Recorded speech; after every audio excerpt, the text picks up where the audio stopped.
All right, so she's the youngest of 4 practicing endodontists in Jamaica. She's also certified to practice in the United States and Canada. But who is an endodontist? Well, let's ask Dr. Caithlin Williams-Beecher and find out about her journey to become one. Well, good morning. Welcome to Smile Jamaica. It's morning time. How are you? Thank you so much. I'm doing well. It's an honor to be here. Oh, the pleasure is ours. So, you're a big-time dentist or no? Who is an endodontist? All right, so an endodontist is a dentist, but actually a specialist. So having completed the undergraduate general dentistry degree, then I went on further to do more studies and specializing for an additional 3 years in endodontics. All right. So what endodontics is that it deals with the inside of the tooth. So endo means in and dentist means tooth.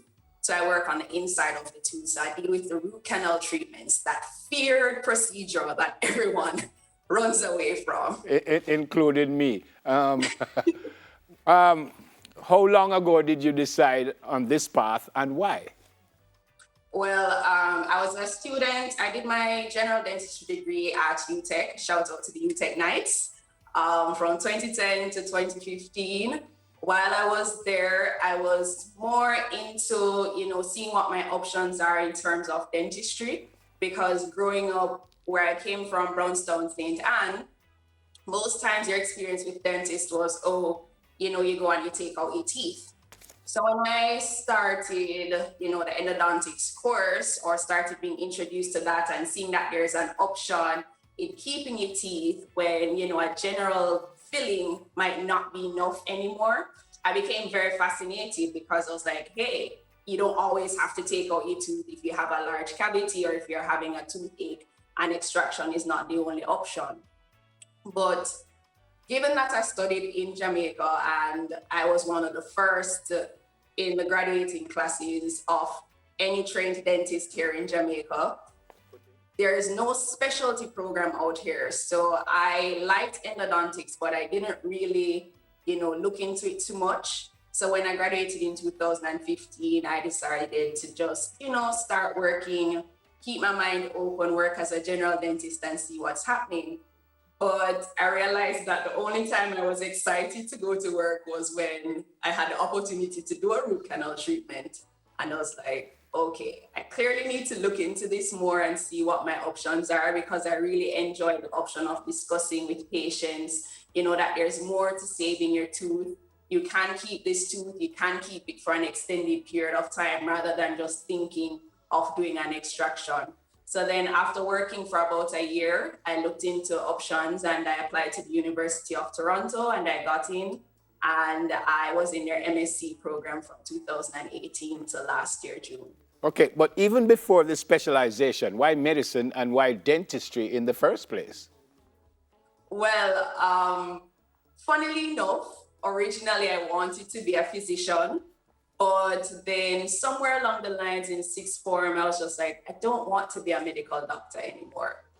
And coming out of upper six, I decided, all right, I'll just continue schooling, because, that's the only thing while I figure out what it is that I want to do. So I did a year at UA, and then I had an aunt of mine call me and said, have you ever considered dentistry? So I said, yes, but that would mean I'd have to go overseas to study, and I wasn't really looking to leave Jamaica at that point in time. When they say tie to your parents' apron strings. Yeah. So I wanted to stay home and study. And she was like, well, UTech is starting a dentistry program and you have all the subjects. I mean, you did biochemistry, physics, maths. So why not apply? Yeah. Okay, cool. And I applied. I got in and decided to go. And as I went along, learned more the science behind everything, actually getting into the practical side of it and being exposed to more than just, dentistry as cleanings and extractions. It fascinated me even more and pushed me to, enjoy this profession that I have. I get the opportunity to interact with persons, help them change their lives one tooth at a time. Because as we always say, we don't treat teeth, we treat people. Yep. How different, if any at all, would be studying education at UTech as opposed to the University of Toronto? Well, it isn't much different. When I went there to study for my specialty, I had the opportunity to interact with the undergrad students as well through, as a teaching assistant and all of that. And I do realize that the base that I got here in Jamaica was basically the same that they got there in Toronto. So I know sometimes people would be like, oh, you studied in Jamaica, but I got quality education here from quality trained people, and I wouldn't change it for the world. Yeah. You also did a bit of, sorry to jump in, but you also did a bit of teaching. Which one do you prefer, to teach or to just work?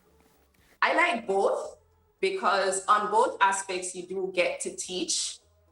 From the clinician side, you get to teach the patients. From the educator side, you get to shape and mold the minds of the future dentists and future practitioners so that they themselves can provide the best care as possible for their patients. So I did teach at UTech as a clinical instructor before I went on to study further at University of Toronto. And that's also one of the things that pushed me to do further studies, because I was helping out in the endodontics department, and I was like, I want to know more, I want to understand more, so I'm better able to impart information to the students more than just the general dentistry information I had gotten during my time at dental school. Yeah, I have to be honest that I'm scared stiff for you guys. How do you get your patients to relax and understand that it is not only necessary, but don't tell me say it not went to pain because it went pain. How do you get folks just to relax and you do your stuff without them grabbing onto everything? Yes, a typical Jamaican will come in and say, I don't like dentists. Like, you say good morning, that's one of the first things they say. So I understand that, and a lot of persons have had really bad experiences in the past with dental procedures, whether it's a simple cleaning or an extraction. So an important thing is always to develop a rapport with the patient. So first thing I do is I talk to the patients, find out why they're here, what's the issue, discuss all of that with them first, get an understanding of who they are, then go through the procedure with them so they have an understanding of what's happening. Okay. Most persons' concern is usually the needle. Yep. Or right. Yep. So in terms of pain, I explain to them that, we'll be giving them local anesthesia. That's to make them as comfortable as possible. Yes, they have to bear the needle, I know, but that small prick that you feel doesn't last forever. Yeah. But it's the opportunity that as I work, you're not running out the chair or trying to punch me out because you're feeling everything that I'm doing. Right. So that's where the balance is. Yeah, man. Final question. At the start, I said, so you're a big-time dentist, an endodontist. Does that mean, say I came for just a cleaning, you wouldn't do that? It's just root canals and stuff you deal with? So no, yes, I'm a specialist. So that's what I primarily focus on. I still have those skills. So if I need to, I can draw back on them if I need to use them. But at this time, yes, I focus primarily on root canal treatment. So what usually happens is general dentists will refer to me cases for me to do. So I depend heavily on my referring dentist, and shout out to all of them who may be watching at this point. Thank you for your support. Yeah, I was just saying I was scared, and then they put up this picture of this thumbtack looking thing that is just so scary. Great to meet you. Congrats on what you've accomplished so far, and I'm certain you will accomplish much, much more. God bless you. Stay safe. God bless you too. Yeah, man, thanks. Dr. Caithlin Williams-Beecher, endodontist at the Emirates Facial and Dental Implant Center. All right, as we move on, do you know what a